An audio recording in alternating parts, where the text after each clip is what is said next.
said in an interview after the first wave of COVID-19 that he was a member of the pro-government camp, as he thought they did a good job. When asked his view on the way the government is handling the latest wave, he said, Last year, they were, in my opinion, they got A++. It was brilliant management. They were ranked number 1, number 2 for many, many months in the world as far as how they handled out of 180 countries. Now, the last time I looked, they're number 168 or maybe even worse than that now. But, if this was your son or daughter and they were number 1 before in class and now there's 180 kids and they were number 168, you'd have a serious talk with them because something's wrong, right? There's been some mistakes that have been made. You just can't drop that way. I think the government themselves would say that, yes, there's been some mistakes made. We can't dwell on the past, but we definitely can change the future. They understand, they know that we need more vaccines. They didn't do it before, now they got to do it. They got to get more beds. He suggested that they pull all the forces together and turn schools, empty factories and hotels into isolation centers.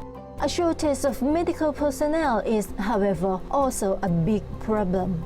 And one more important thing is that people must get assessed or treated as soon as possible.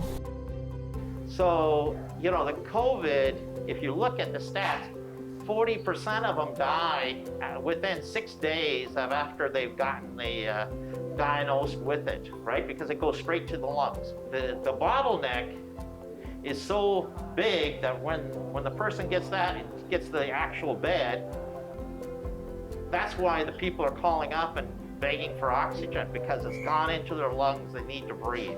So I feel for the government. I understand they're in a bad, bad mess. They don't want this. Nobody wants this. But it is what it is. So how can we change it? But it's just, at the end of the day, it's a big mess. And let's not blame anybody. Let's just realize there is a situation that we need to address it. Because death is right there. COVID loves this situation. Greg said that he's a firm believer in this country. He plans to stay here for life. And he said one of the best things about Thailand is the Thai people. Right. I think that Thai people is what makes this country so special and so beautiful. There is that will to work together, community. When people are poor, you see the biggest smiles.